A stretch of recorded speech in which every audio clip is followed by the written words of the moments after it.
My name is Alex. I'm one of the cardiology registrars. So we're going to talk about iotopathy today. Yeah. So just wanted to show you the anatomy before we start so that everybody at least knows what we are talking about. So from the cardiology perspective, the aorta, we divide it into different regions.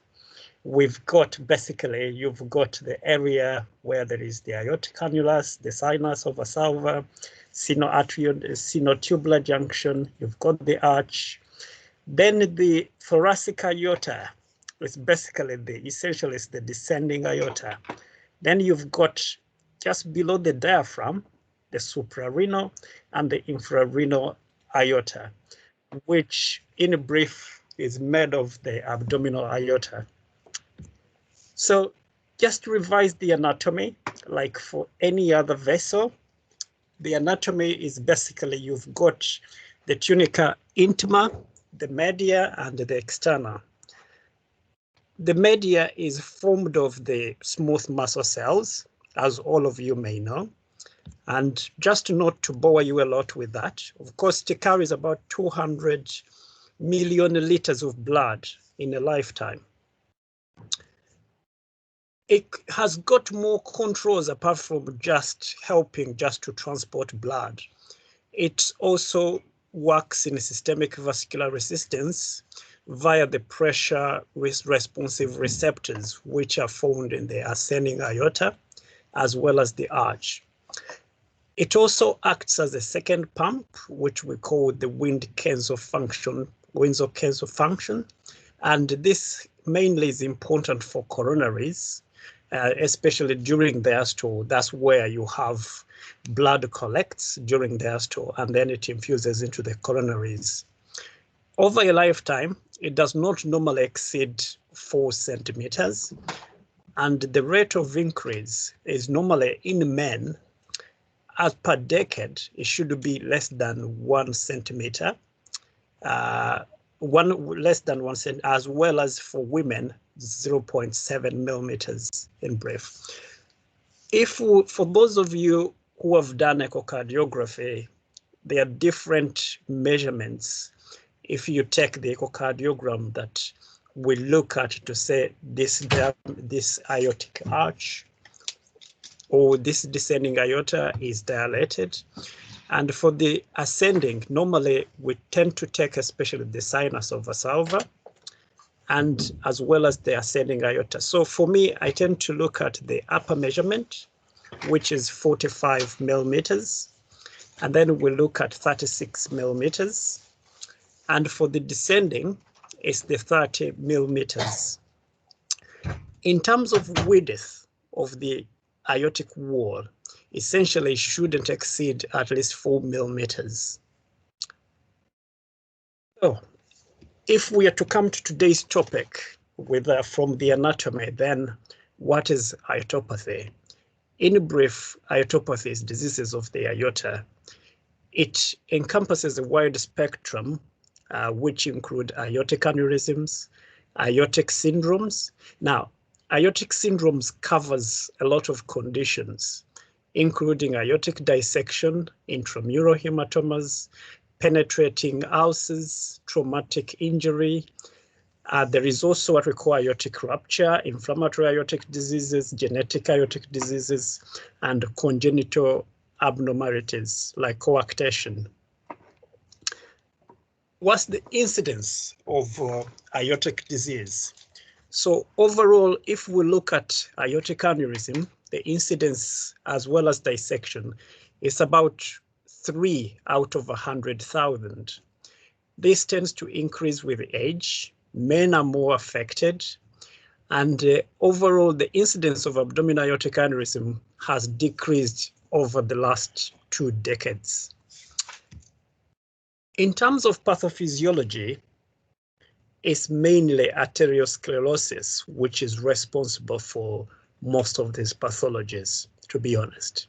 So to begin with, it starts during childhood, where you have these fatty streaks.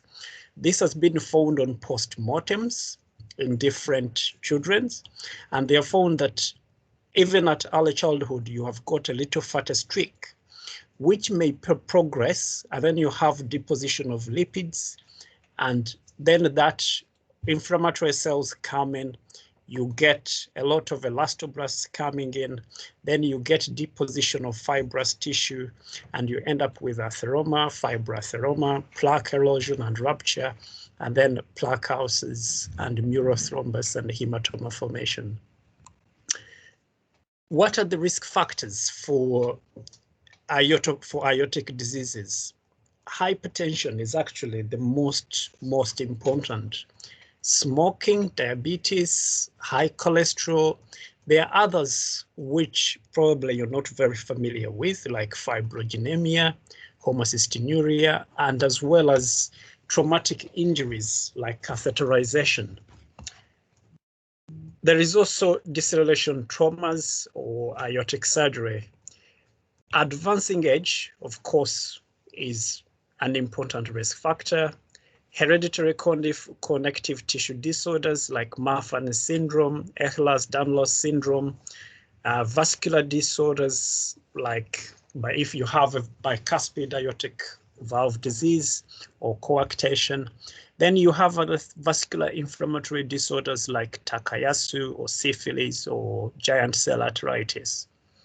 Connective tissue disorders and pregnancy as well among female is another risk factor. So there's, as you saw, there are so many conditions which account for aortic disease. We cannot talk about everything today. We're just going to zero on a few of them. So the most important I chose was aortic dissection. So what is aortic dissection? It's basically disruption of the medial layer provoked by intramural bleeding, leading to formation of a true lumen and a false lumen. So the true and the false lumen may be communicating or may not be communicating. Because of the tear, you end up either with a dilatation, rupture, or re-entry into the lumen. This can be antelograde or can be retrograde. How do we classify it? So we classify it into acute when it's less than 2 weeks, subacute when it's less than 3 months, but more than 2 weeks, and it's chronic when it's more than 3 months. In terms of incidence per year, if we were to quantify for aortic dissection, it's normal about 6 per 100,000. Men, like most times, they tend to be affected. A poor prognosis if a woman, in terms of women presentation, if they present with dissections. And like I said before, the most important risk factor is hypertension. If you've got other pre-existing aortic valve disease or trauma or cocaine use, that may also predispose you to aortic dissection. So there are two main clinical classifications for purposes of management. There is the Stanford and the DeBakey classification. So as you can see from the pictures, we've got the DeBakey uses type 1 to type 3, while the Stanford uses type A to type B. But in brief, if you look at, they all classify it almost in the same manner. So in type 1, you've got a dissection which involves almost the whole of the aorta. So you've got involvement of the ascending and you've got involvement of the descending. In type 2, DeBakey classification, you only have involvement of the ascending, while in type 3 is involvement of the descending.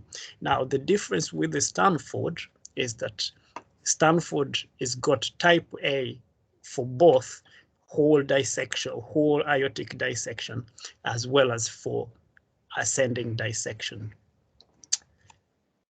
There is another type of classification by Svensson and colleagues. It's a bit more complex than probably than we need, but in brief, this is how you would describe it. This is how it's described. So in type 1, there is the classic dissection, which involves almost the whole aorta. So there is basically there is a true and false lumen, with or without communication. So there is always an entry and or a re-entry, and there is always a pressure gradient between the two of 10 to 25 millimeters of mercury. You can have a thrombus. In type 2, which, if you go back to our picture, this one, so class 2, that one is basically an intramural hemorrhage or hematoma formation. It tends to be as a result of rupture of the vasa vasorum. Of course, you all know what the vasa vasorum is, which is the vessel which supplies the aorta. And most of the time it's as a result of cystic medial necrosis or arteriosclerosis, which tends to be the main pathophysiology here. In class 3, there is a subtle or discrete aortic dissection with bulging of the aortic wall. And in type 4, there is ulceration of the aortic plaque following a plaque rupture. And type 5 is iatrogenic. I'm not too sure that is very important. I think the most important is for people to just know the two classification of, especially the DeBakey, where you have type 1, type 2, type 3, and then all the Stanford. Now, how do people with aortic dissection present? They tend to present with chest pain, which tends to be abrupt, severe. Most people will describe it either as ripping, tearing, or knife-like. And in 80%, most people will complain of chest pain. In 40%, they'll complain of back pain. So the presentation may vary. If somebody comes describing of severe tearing back pain, dissection should be a differential.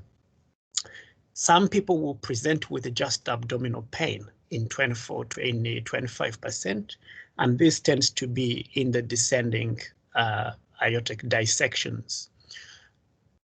Sometimes there is overlap of symptoms as well. So some people may not present in the classical way, and some people may simply present with organs which are affected. So with the symptoms of the organs which are affected. Some people may present with chest pain, but also to complain of migrating symptoms, like either they develop paralysis of the lower limbs.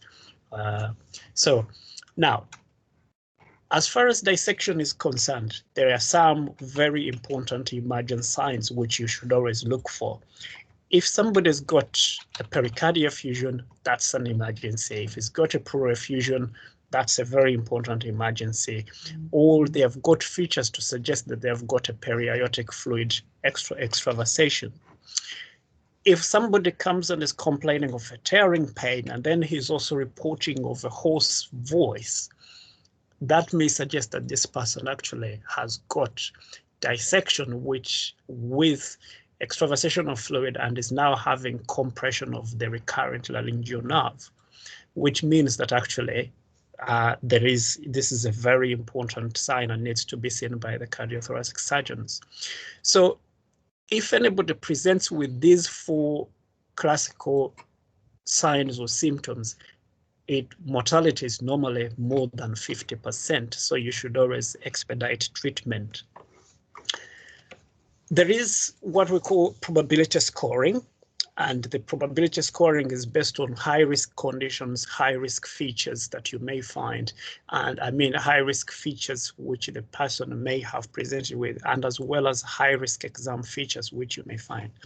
So in the high-risk conditions, if somebody is looking methanoid or has a family history of aortic disease, known aortic valve disease, or is had a catheterization involving the aorta or surgery involving the aorta, and then he presents with abrupt, severe chest pain, which is ripping, and when you examine him, you find that he's got a pulse deficit, he's got a systolic blood pressure differential, or he's got neurological deficit. And when you auscultate the heart, he's got a murmur of aortic insufficiency. These are all cardinal signs of somebody with possible aortic dissection. So you can score them depending on these 3 to make a probability scoring. The higher they score, the poor the prognosis for them. And so this I put there just to help you to differentiate from other chest pain. Like you've got chest pain, of course, if somebody's got an acute myocardial infarction, we'll present with a chest pain. If somebody's got a PE, we'll present with a chest pain.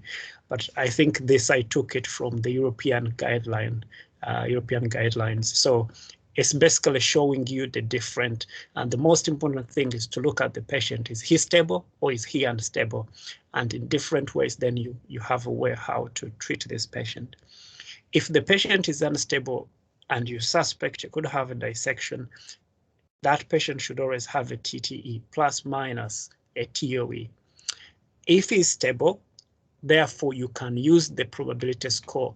If the score is 0 to 1, that is low, so you can take your time but still investigate the patient. If his score is high, immediately you should ask for a TTE, and in some good centers where you have got the availability of service, then you can also ask for a TOE or a CT scan. Now, what are the complications of aortic dissection? Definitely, aortic regurgitation is one of the most common if it involves the ascending aorta. Myocardial ischemia, still if it involves the ascending aorta, because you will tear through you may have a tear through involving the coronaries, or you get a hematoma obstructing the coronaries or pressing on one of the coronaries.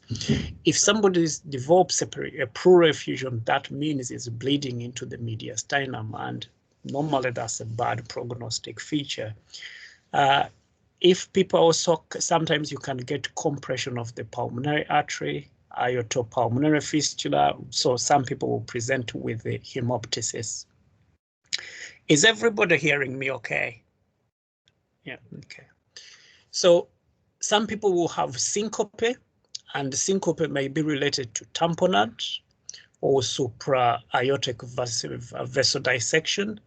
Other people will collapse because of malperfusion of the brain or hypotension, or they may also present with the compression of the distal or thromboembolism. There is something we call the Leliche syndrome, and this is basically involvement of the spinal nerves. And if you have a dissection where you have the descending aorta being involved, some of the spinal nerves could be involved, and therefore people will present with the painless paraplegia. Hoarseness, like we talked before, if it involves abdominal aorta, you could have features of actually bowel ischemia. Of course, renal artery, if it's infrarenal, you will have a bit of renal artery involvement and hyperperfusion, and therefore somebody may present with a significant AKI. So this slide was put there to show you like the percentages of how the symptoms of how people present. What are the most common? Of course, chest pain is the most common. You've got back pain, and you've got aortic regurgitation, tamponade, varying depending on the percentages of how people present. In terms of investigation, of course, you've got the laboratory investigations. So you should do the usual routine bloods, but other bloods which can be done in some centers are things like procalcitonin. You should do troponin I, because they will tend to be raised, and if they are very raised, it may mean that actually there is myocardial involvement itself. D-dimer tends to raise up very quickly in aortic dissection. Aspartate transmanases also tends to be involved. If you have got a very high lactate, that may mean that there is bowel ischemia or a metabolic disorder.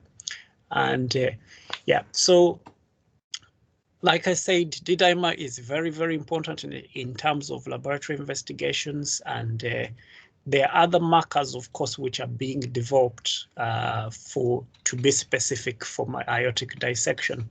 And they include things which relate to injury to the endothelium and muscle damage, like myosin, smooth muscle.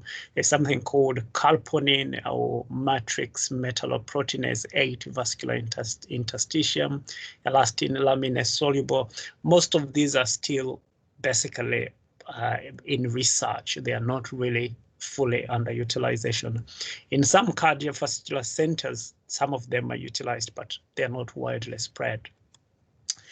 So when you're investigating, somebody should always have a chest X-ray in addition to the hematological investigations, a TTE where it's possible. If it's out of hours, of course, that may be very difficult to get. If you're in a tertiary center and you can easily get a TOE. But the gold standard, which is easily accessible to most people, is the CT scan. So if you have a high index of suspicion, you should always request for a CT. In some centers, I think especially in London, there is what they call the triple ECG gated 64 CT scan. So this one can basically exclude three things at a go. You can exclude dissection, you can exclude PE, and you can also look at coronary artery disease when you have just that CT scan. And MRI, although it's the best, it's very hard to access, so I wouldn't really put my emphasis on it. So this is basically to show you an X-ray of a dilated mediastinum. If you find somebody who had two X-rays, one having been normal, and then he comes with one looking like this, and he's presented with a chest pain, this should preempt you to do a blood pressure in the other arms to look for whether there is a differential, check the BP in the limbs as well, including the lower limbs. And this is a CT scan just to show you a dissection of the aorta, and that is an MRI scan. If you can look at it, you can easily see basically the tear in the aortic wall. Now, this one probably was a clip just meant to show you when you have aortic dissection, if you know how to do so. Sorry about that. It's good to I agree. Okay, I think okay. Yeah. So you can see the flap in the background just close to the aorta, and then you can see a very big gush of aortic regurgitation, which is happening there. So I won't take too long with that. I just want to get through with this. This is basically a short axis view, but okay. How do I go back to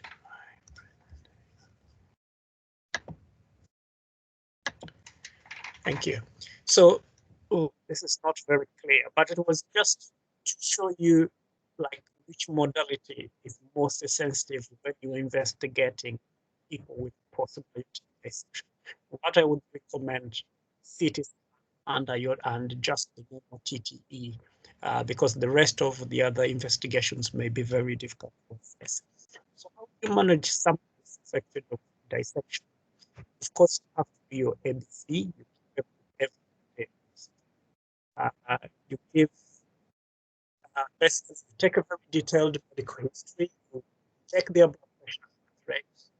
And you have to of course, have to do IV line, cross match the blood, and the group and save them. The 12 lead ECG, of course, you have to do some pain relief, you can do some and IV fluids. So always titrate the BP. If somebody comes with blood pressure above 140, always try to bring it down to 110 to 120. Sodium nitrochloride, I don't know how many centers use it, but it's a good agent which you can use to bring down the BP. Nitrates, hydralazine. In some where patient lost the GCS 8, it should always be intubated for a month. ITU. So, of course, we need urgent transfer to theatre. So all type A dissections, if you remember, they are according to our DBACI. These don't delay, these all should have surgical intervention. And normally what happens is the ascending aorta with a suspension of the aortic valve, or they may do what we call the replacement salvage implantation of uterus. Sometimes they do an elephant trunk where the intimal exercise is implanted. If somebody is got paraplegia or incurabilities, of course, this may be. So don't send somebody who is 90 years old and is not, well, has been bend bound, but in your mind. Other techniques which are utilized is fenestration, whereby it's a large flap which is holding a lot of blood. It holds it, therefore allows and do fenestration. And in some types do stent implantation. These two procedures especially tend to be utilized for the so, and the only indication when it should be treated type section is if they have with aneurysm and with the this slide is just a summary of how you should manage the two. So let's move on and talk about what is Iotic. I'm just going to be brief with this. So anything which, if you measure Iota greater than 1.5 upper limit, that's basically an aneurysmal part. For the ascending aorta, the upper limit is 2.1 centimeters squared. So just mark that 0.1 is just based on the height is best when you take into account the patient's weight and height. The descending aorta is 1.6 centimeters. And the wall thickness should always be not more than 4 millimeters. So aortic aneurysm can be localized, can be diffuse, true or false aneurysm. You can have false aneurysm. And, so typical areas where this tends to form is normally origin of stenosis, ascending, and just subclavian artery. Management, like emphasized, aortic dissection, pressure control. Of course, you have to monitor patients for hemodynamic stability, and they can also undergo surgery or stenting. I'm going to talk about Marfan simply because it's associated a lot with the diseases. I will be brief. It's a genetic disorder of the connective tissue, autosomal dominant, and we have mutation FGN1 gene, which is 15. So about 75% of the condition is affected. Now 25% is just from de novo mutation. Men and women are affected.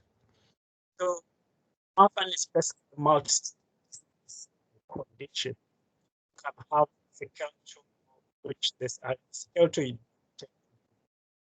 disproportionately have and increased long toes, fingers, they may have scoliosis, just deformed, so maybe excavatum or carinatum.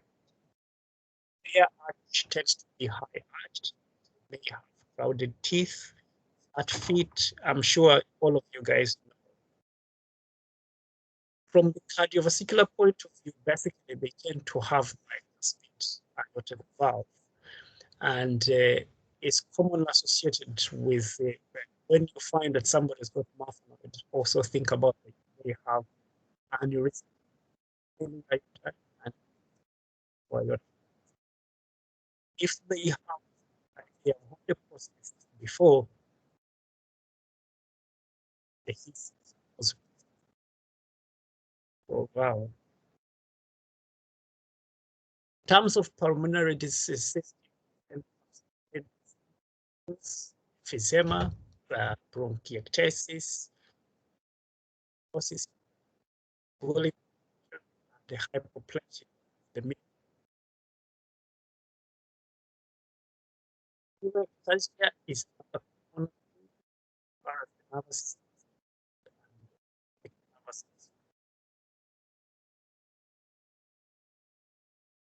So they may have strabismus, but lens dislocation is very, very common due to ciliary here. So in terms of diagnosis of based on something on a criteria called the Ghent criteria.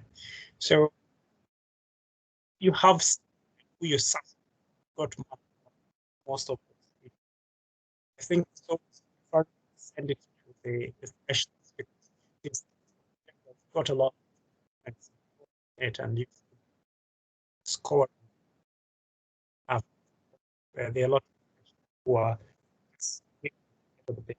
like them. So it's got what we call major criteria based on the genetics. Very, very important. How do you treat them? Their blood pressure to that they have attention. Definitely react. Have an of food verify and follow up or if somebody's got Marfan syndrome, they should avoid high-risk exercises like heavy lifting, living, rock climbing. The other treatment are basically which organ. If disease, that also follow up. Okay, so that's